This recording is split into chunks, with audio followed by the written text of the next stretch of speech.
Pada malam hari ini kita akan membahas bagian pertama dari eh, yang berkaitan dengan sholat jenazah dan hukum-hukum jenazah, kemudian para syahid dan yang berkaitan dengan kubur. Mungkin ini ada beberapa pertemuan, insya Allah pada pertemuan mendatang akan saya buatkan makalah pendeknya, ya, sehingga bisa nanti menjadi pegangan untuk hal-hal yang berkaitan dengan kematian. Yang pertama, ma yudlabu minal muslimi qabla al-maut wa ma yustahabbu halat al-istidari wa ba'da al-maut min at-tahjiz.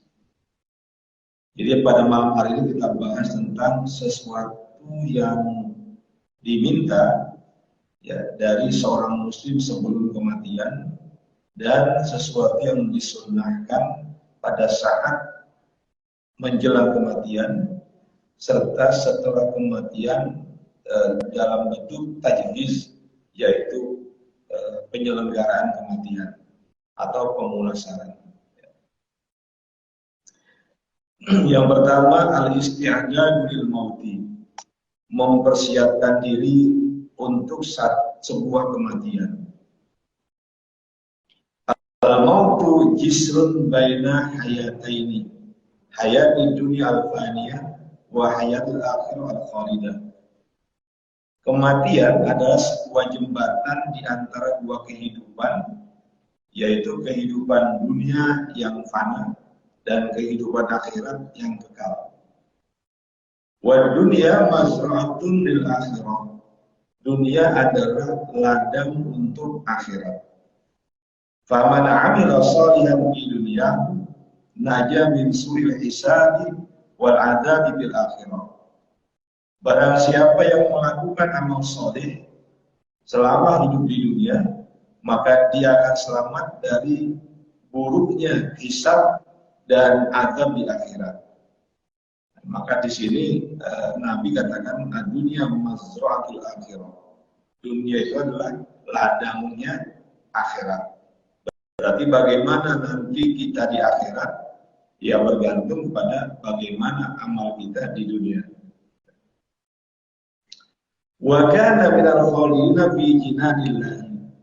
Orang yang melakukan amal soleh di dunia, maka nanti dia akan abadi, termasuk orang yang abadi di surganya Allah. Wa man 'amila su'an kana minal mu'adzabina fi nari jahannam illa ya'fudhu anhu. Barang siapa yang melakukan amal keburukan, maka dia termasuk dari orang-orang yang akan diazab di neraka jahanam illa ya'fudhu anhu, kecuali Allah mengampuni dirinya. Jadi ini dua hal yang kemungkinan besar, ya, artinya dua hal yang pasti, ya, di antara satunya, dua ini merupakan yang pasti yang kita alami. Jadi kalau amal kita di dunia itu baik, insya Allah kita ada di surga. Dan bila mana amal buruk kita yang dominan di dunia ini, maka neraka jahanam, kecuali Allah mengampuninya. Wal mautu intiqalun min alamin li akhar. Kematian adalah kepindahan dari satu alam ke alam yang lain. Walaisa fanaan, dan tidak ada kebinasaan, ya. Artinya manusia ketika meninggal dunia bukan berarti dia sudah binasa, ya. Tapi dia hanya beralih alam. Nah, berbeda dengan pandangan orang-orang yang tidak beriman, ya. Pandangan orang tidak bertuhan, mereka menganggap bahwa kematian itu, ya, sudah menandakan habis semua, ya. Jadi tidak ada lagi pertanggungjawaban. Namun dalam pandangan agama kita, kematian bukanlah sebuah yang laisa fanaan, bukan sesuatu yang fana, ya, sesuatu yang berakhir. Wa inna ma huwa mufaraqatur ruhi lil badan. Kematian itu hanyalah perpisahan ruh dan badan. Jadi ketika ruh sudah meninggalkan badan, itulah kematian. Sementara ruh itu sendiri dalam pandangan ulama-ulama mutakallimin, ya itu terutama Ahlus Sunnah wal Jamaah, ruh itu adalah sesuatu yang kekal, ya, la yabni, artinya tidak binasa.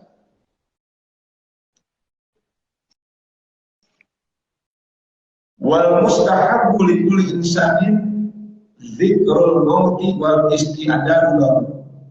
Disunahkan bagi setiap manusia untuk mengingat kematian dan mempersiapkan untuk kematian tersebut. Liqaulihi sallallahu alaihi wasallam, berdasarkan sabda Rasulullah SAW, akthiru min dzikri hadhil ladzat. Perbanyaklah dari mengingat hadhil ladzat, ya, yang menghilangkan kelezatan hidup di dunia ini, yakni al-maut, yaitu mati, kematian. Ya, berarti di sini Nabi, ya, mengingatkan kepada kita untuk sering-sering ingat pada kematian. Ini kadang manusia, ya, terlupa, sehingga dalam satu hadis Nabi mengatakan, fa'innahu ma dzukira bi katsirin illa qallahu. Sesungguhnya sesuatu yang diingat kematian tersebut secara sering, illa qallahu, kecuali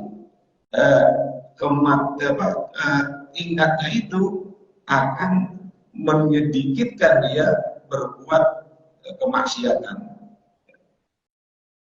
Jadi kata Nabi, matu kirobi kathirin illa qallahu, tidaklah kematian itu diingat kecuali akan menyebabkan orang sedikit kelalaiannya, dosa-dosanya. Artinya ketika dia akan melakukan dosa, dia akan berpikir, ya, bahwa nanti ada kematian yang dapat menyebabkan dirinya sengsara di alam berikutnya. Wala qaulun illa kathar, dan tidaklah ingat kematian dengan sedikit, illa kathar, kecuali itu akan membuat dirinya banyak melakukan dosa. Ya. Jadi banyaknya dosa seseorang karena sedikitnya ingat pada kematian, ya, dan sedikitnya dosa seseorang karena dia banyak ingat pada kematian. Wali hadis Ibnu Mas'ud, dan berdasarkan hadis Ibnu Mas'ud, anna Rasulullah SAW li ashabi, Rasul bersabda kepada sahabat-sahabat, istahyu minallahi haqqal haya, malulah kalian kepada Allah dengan rasa malu yang tinggi. Qalu, sahabat menjawab, nastahyi ya Nabi Allah, walhamdulillah, kami udah takut kepada Allah, wahai Nabi Allah, dan kami memuji Allah. Qala, Rasul menjawab, laisa kadzalik, bukan begitu yang namanya malu. Ya. Jadi mereka itu para sahabat merasa, ya kami ini sudah malu kepada Allah, ya, dan kami memuji Allah. Walakin, kata Nabi apa? Tetapi manistahya Allah haqqal haya, orang yang takut kepada Allah dengan sebenar-benar takut, yang pertama tadi faliyah fazir rasa wa mawa, jagalah kepala dan apa yang ada di dalamnya. Tiap pikiran kita itu, ya, harus terus berpikir yang baik-baik. Jadi apa yang ada di kepala kita, kata Nabi, jaga. Itu tandanya Anda itu malu. Wal yahfazil batna wa ma yawa, jagalah perut dan apa yang ada di dalamnya. Artinya apa? Apa yang kita konsumsi jangan sampai ada yang haram. Ya. Sebab kata Nabi, bila ada satu saja, ya, walaupun sedikit daging yang tumbuh dari makanan dan minuman yang haram, maka kata Nabi, api neraka lebih layak untuknya. Makanya beliau berpesan, ya, kalau memang punya rasa malu pada Allah, maka jagalah isi perut. Wal yadhkuril maut wal bala, dan selalu ingatlah akan kematian dan bencana. Wa man aradal akhirata taraka zinatan dunia. Barang siapa yang menginginkan kehidupan yang baik di akhirat, maka pasti dia akan meninggalkan perhiasan dunia. Wa man fa'ala dzalika, dan barang siapa yang melakukan hal tersebut semua yang tadi, faqadis tahya minallahi haqqal haya, maka berarti dia sudah benar-benar malu kepada Allah Subhanahu wa taala.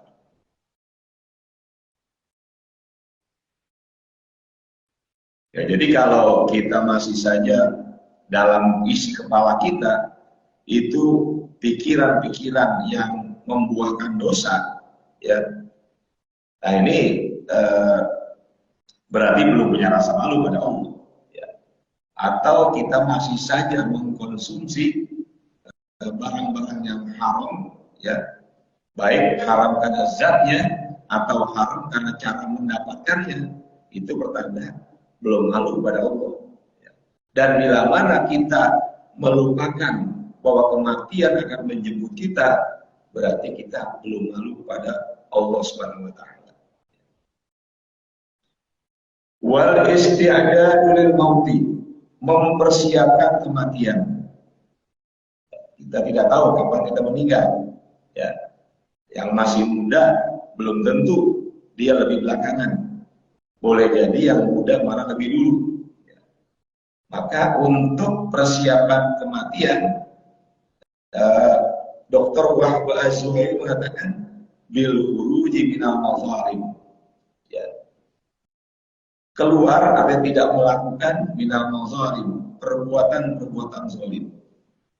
Wa taubati minal ma'asi, bertaubat dari segala macam perbuatan maksiat. Karena kita nggak mungkin dalam hidup ini tidak melakukan kemaksiatan dosa, ya. Nah, ketika kita menyadari bahwa sudah melakukan perbuatan dosa, maka segera untuk bertobat. Kemudian wal iqbali ala ta'ati, dan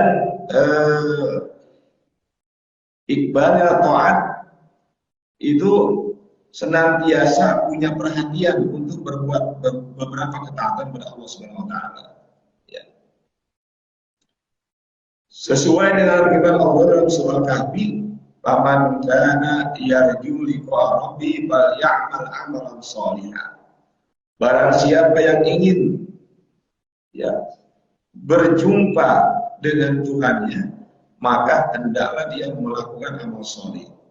Wala yusyrik bi ibadati rabbi ahada, dan jangan dia menyekutukan seseorang kepada Tuhannya dalam ibadahnya. Jadi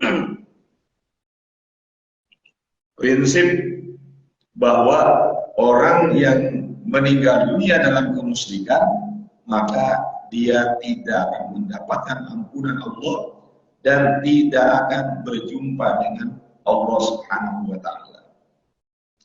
Para bapak dan ibu yang saya hormati, berkait dengan pertemuan dengan Allah, ya. Ini kan ada pendapat yang banyak dipegang para ulama bahwa nanti di dalam surga itu, ya, memandang Allah itu merupakan sebuah kenikmatan yang tertinggi, ya. Jadi ada yang mengatakan bahwa memandang Allah nazirah, ya, nazirah ila rabbi, itu memandang Allah Subhanahu wa taala itu memang pandangan secara fisik, ya. Artinya ketika kita melihat, ya, seperti saat ini, ya. Dan bertemu dengan Allah, memandang Allah, itu ada yang mengatakan orang-orang yang amal baiknya begitu banyak, maka dia bisa melihat setiap hari. Ada yang hanya melihat seminggu sekali, ada yang melihat hanya sebulan sekali dan seterusnya. Ini terkait dengan amal soleh yang dilakukan.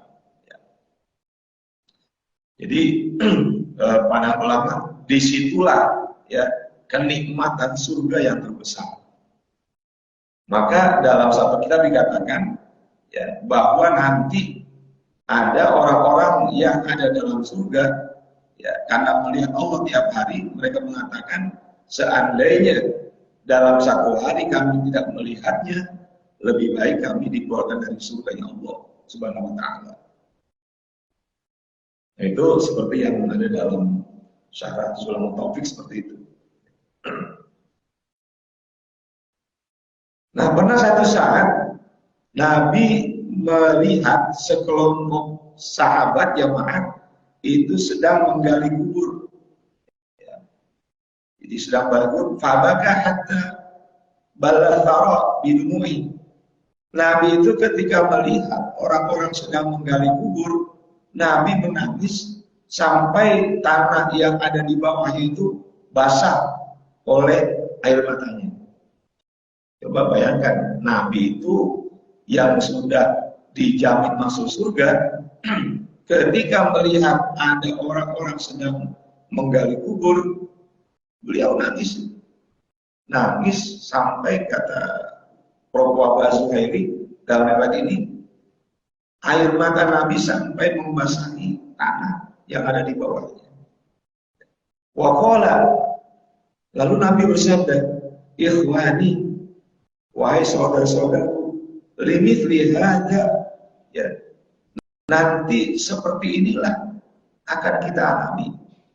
Fa'iddu, maka persiapkanlah. Ya.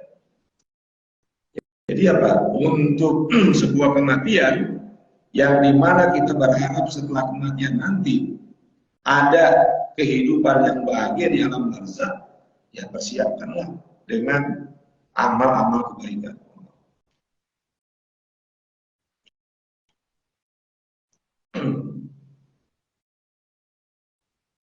Kemudian iyadatul marid, menjenguk orang yang sedang sakit. Wa tusanu iyadatul marid, disunahkan menjenguk orang sakit. Qala Al-Bara mengatakan amarona Rasulullah SAW bittibai janaiz wa iyadatul marid. Rasul memerintahkan kami untuk mengiringi jenazah dan menjenguk orang yang sakit. Jadi terkait dengan jenazah nanti mulai dari takziah pada hari kematian, kemudian menyolatinya dan mengantarkannya ke kubur. Itu sunnah. Ya. Bahkan kalau itu kita lakukan, Nabi katakan bahwa pahalanya itu sama dengan 2 gunung Uhud ya dalam bentuk emas. Itu bagi orang yang mengantar mayit sampai ke kuburnya. Ya, dia takziah, dia sholati, kemudian diantar. Itu kata Nabi pahalanya gunung emas ya sebesar gunung Uhud.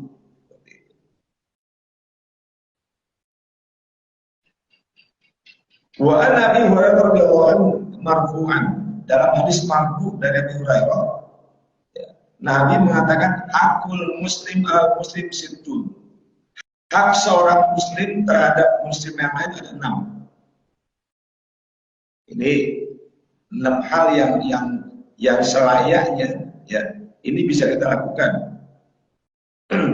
Idza laqitahu fasallim alaihi. Apabila engkau bertemu dengannya, maka ucapkan salam. Ya. Ini sampai-sampai kalau orang-orang di kalangan orang-orang Arab itu, walaupun tadi udah memberikan salam, berpisah doang umpamanya, ketemu lagi, itu salam lagi. Umpamanya sebuah ruang gitu, dua kantor, ada ketemu dia, assalamualaikum. Ya, sudah tuh. Nanti ketemu lagi, assalamualaikum lagi. Karena memang ketika bertemu sesama muslim, maka ucapkanlah salam. Ya. Siapa yang paling berhak memberikan salam? Kalau dua-duanya berjalan ya sama-sama. Tapi kalau yang satu naik kendaraan, maka yang naik kendaraan yang lebih dianjurkan.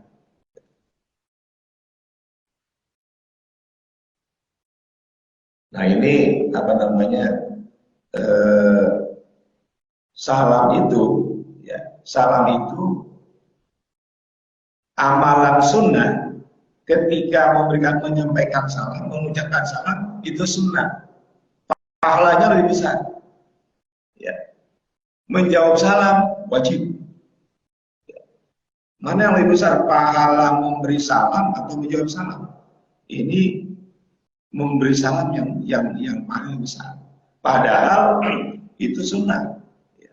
Tapi menjawab salam perbuatan wajib, nilai pahalanya lebih rendah. Ya. Ini mungkin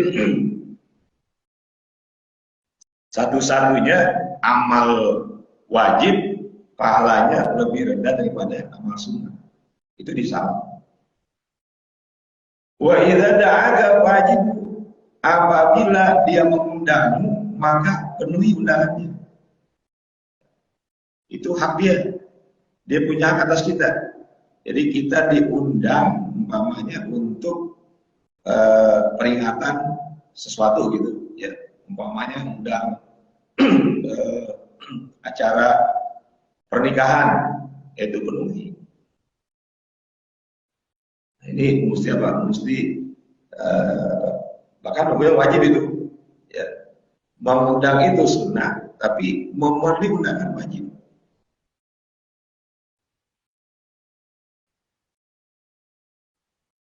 Wa idza stansahaka fansahlahu, apabila dia meminta nasihat kepadamu maka berikan nasihat. Wa idza atasa fahamidallah fasamatahu, apabila dia bersin lalu dia memuji Allah maka doakan dia. Ya. Jadi ketika dia bersin alhamdulillah yarhamukallah, ya. Itu hak dia untuk kita berikan doa. Wa idza marida fa'udu, maka apabila dia sakit tengokin, jenguk. Wa idza mata fattabi'u, apabila dia meninggal maka iringi, ya, mengiringi dia sampai ke kuburnya.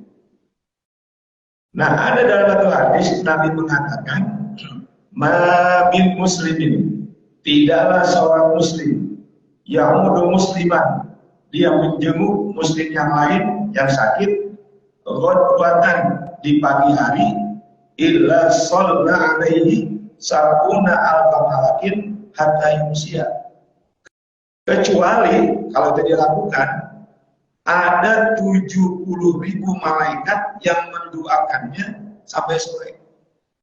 Ya. Berarti kan kalau ada saudara kita, teman kita, tetangga kita yang sakit, kita kejenguk, rugi kita. Ya. Sebab kata Nabi, kalau kita jenguk dia pagi hari, itu malaikat jumlahnya 70.000 yang mendoakan kita, yang menjenguk. Ya sayangnya nggak kelihatan kan? Satu malaikat yang kata 70.000 pasti ada. Ya. Ini hadis sahih ya. Wa in adahu asyiyatan, jika dia menjenguk saat orang yang sakit di sore hari, illa shalla alaihi sabuna al-qamarin hatta yusbiha, kecuali malaikat itu 70.000 jumlahnya akan mendoakannya sampai pagi. Pernah kita bahas kan, kalau malaikat sholawat berarti dia itu mohonkan ampun buat kita. Ya. Jadi kalau kita perhatikan, ya rugi bener nih. Kenapa? Kalau kita tahu teman kita sakit, kita kejenguk gitu, ya rugi. Kenapa? Karena sebab Nabi katakan kalau kita menjenguk dia, gitu ya, itu 70.000 malaikat memohonkan ampun buat kita sepanjang pagi sampai sore. Atau kalau kita jenguknya sore, sepanjang sore sampai pagi. Ya. Ar-ruqyah, pengobatan. Wa idza dakhala ala maridin, dan apabila seseorang menjenguk orang yang sakit, da'alahu bisalahi, maka dia mendoakan untuknya kesembuhan, kebaikan, kesembuhan, warokoh, dan mengobatinya.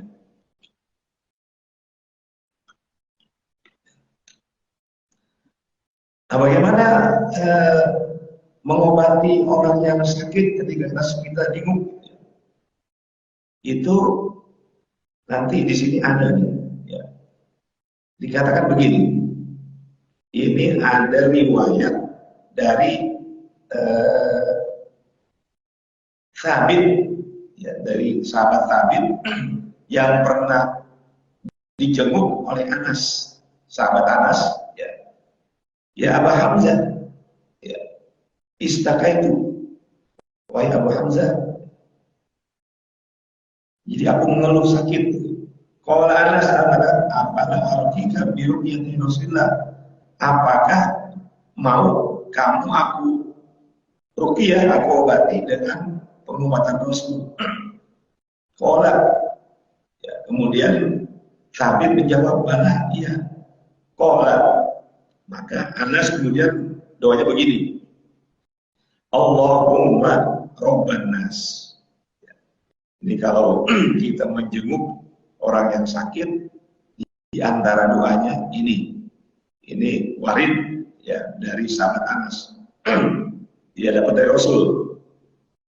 Allahumma Rabban nas, ya Allah, ya, Tuhannya manusia. Mudhibal ba's, zat yang menghilangkan ketakutan, menghilangkan keburukan. Ishfi, sembuhkanlah. Anta syafi, engkaulah zat yang menyembuhkan. Syifaan la yughadiru saqaman, dengan penyembuhan yang tidak diiringi rasa sakit. Itu doa yang memang diantara yang dianjurkan Rasul untuk dibaca di saat kita mengunjungi orang yang sakit. Lagi apa? Ada lagi, Bismillahi, ya, urqika min kulli syai'in yu'dhik min syarri kulli nafs wa ainin hasida Allah yasbik. Ini riwayat Abu Sa'id. Artinya, Bismillah, dengan nama Allah, ya, arqika, aku memohon kesembuhan untukmu, min kulli syai'in yu'dhik, dari segala sesuatu yang menyakitimu, min syarri kulli nafs, dari keburukan setiap makhluk yang mempunyai nyawa, wa ainin hasidah, dari keburukan orang yang hasad. Allah yasfi, Allah lah yang menyembuhkanmu. Terus nanti ada beberapa lagi, ya, nanti akan saya tulis pada kesempatan mendatang. Doa di saat kita menjenguk orang yang sakit. Wa yustahabbu, dan disunnahkan ayyaqra indahu fatihatul kitab, disunnahkan untuk membaca surah Al-Fatihah di sampingnya. Tuh, kalau kita jenguk orang sakit, gitu ya, biasanya sebelum berdoa maka bacain Fatihah. Biniyatis sihat wal afiyah wassalamah. Berarti Nabi Al-Fatihah. Ini hadis sahih. Hadis sahih. Jadi seperti yang dulu ditulis oleh Mbak Ibnu di medsos tentang Fatihah, yaitu memang seperti itu. Ya. Jadi Untuk orang yang sakit saja, ini Nabi pun memerintahkan di samping dia itu kita baca Fatihah. Ini bil hadis sahih, dalam hadis yang sahih Nabi mengatakan wa ma yudrika anna ruqyah. Tidaklah engkau tahu sesungguhnya Al-Fatihah itu obat. Al-Fatihah obat.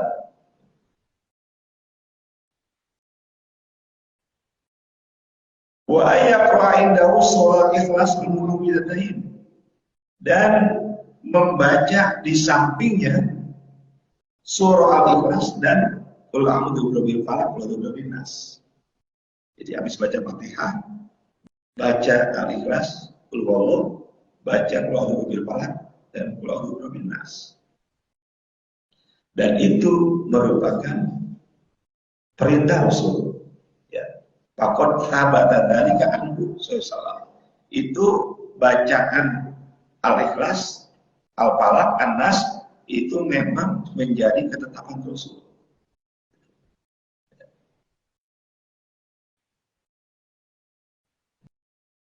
Nanti di apa diamal ini, artinya sandarannya kan kuat ya. Sandarannya kuat, ini hadis sahih, sandaran kuat, maka ketika kita menjenguk orang yang sakit, bacakan Fatihah, bacakan Al-Ikhlas, bacakan Al-Mu'awwidhatain. Ya.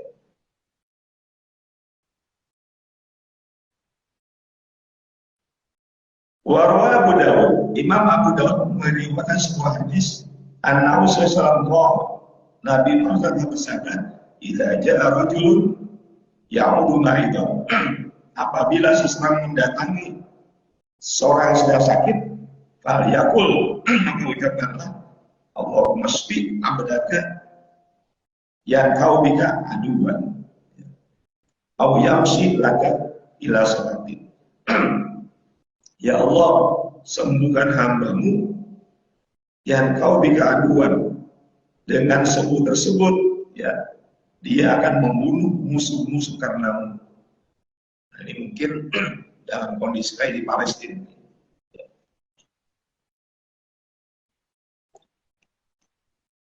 Jadi doa untuk mungkin ini orang yang berjuang itu luka ya karena dalam pertempuran, maka di situ Allahumma shfi abdaka yang kau bika aduan.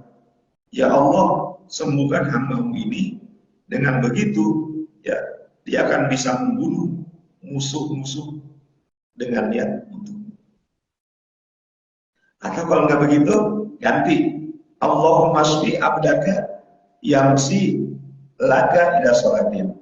Ya Allah, sembuhkan hambamu ini, ya dengan begitu dia bisa berjalan untuk sholat. Ya.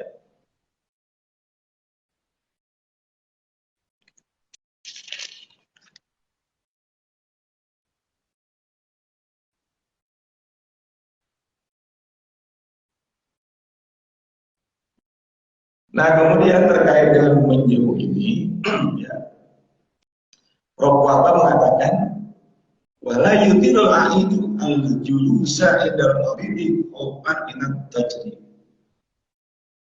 Jangan berlama-lama ya duduk di samping orang yang sakit karena khawatir itu akan mengganggunya. Jadi kalau kita jenguk ya jangan lama-lama karena di dalam kondisi tidak sehat.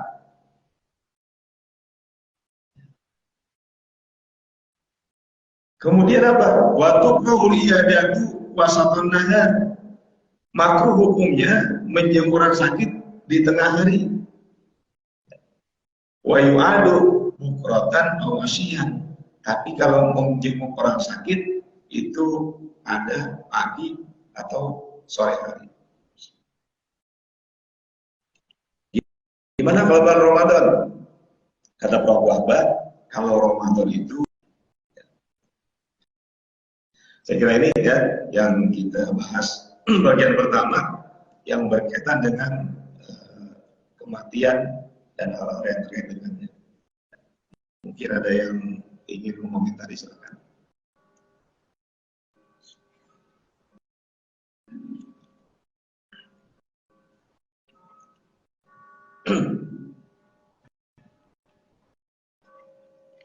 Tidak ada?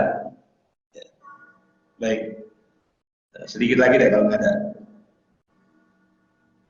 Asyakwa was-sabru wa husnul dzanni billahi ta'ala. Mengeluh, sabar, dan berbaik sangka kepada Allah Ta'ala.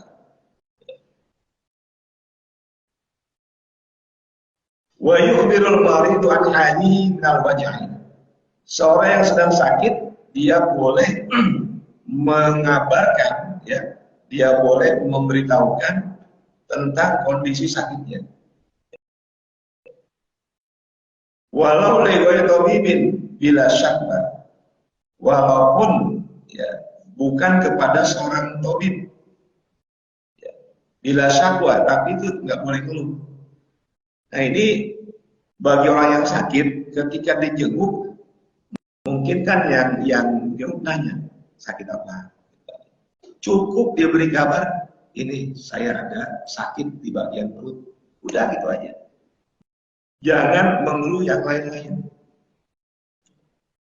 Ba'da ayyahmidallah, setelah dia muji Allah. Nah ini hampir-hampir kita nggak pernah lakukan. Ya. Jadi ketika dijenguk, itu apa?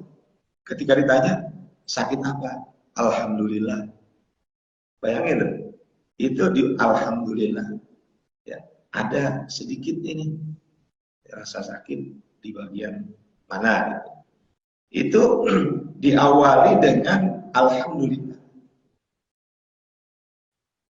Kenapa Alhamdulillah? Begini Pak masalahnya Ibu. Ketika kita mendapatkan ujian penyakit, ya, lalu kita memuji Allah, itu insya Allah pertanda kita sabar. Dan ketika kita sabar dari penyakit, maka dosa-dosa kita diampuni. Ya, di apa namanya? Ketika kita sakit, boleh ngeluh hanya kepada Allah. Jangan ngeluh kepada orang-orang yang ada di sekitar kita. Pernah ada seorang perempuan datang kepada Nabi. Ya. Perempuan tersebut mengeluh sambil minta kepada Nabi apa? Doakanlah aku untuk disembuhkan. Ya. Maka kata Nabi, in syi'ta da'auti Allahu fasyafaki. Ya. In syi'ta da'autillah fasyafaki. Jika engkau menghendaki, engkau berdoa kepada Allah, maka insya Allah dia akan menyembuhkanmu. Wa in syi'ta fasbiri wala hisaba 'alaika. Kalau engkau ingin bersabar, ya bersabarlah dan tidak akan bisa putus. Nah ini kan begini, Nabi beri dua pilihan, silakan doa, insya Allah sembuh, atau bersabar saja, maka Allah tidak akan bisa menanti. Mendengar begitu, perempuan tadi menjawab, asbiru wala hisab alayya. Kalau gitu saya mau sabar aja. Dan aku berharap nanti ketika meninggal nggak ada hisab. Ya. Nah ini apa namanya? Berarti apa? Kalau lihat hadis ini, ketika kita tertimpa atau terkena musibah penyakit, maka yang paling pokok sabar. Ya. Tidak ngeluh, ya, tidak ngeluh, bersabar, maka imbalannya adalah tidak ada hisab ketika nanti kita menghadap Allah Subhanahu wa taala. Ya.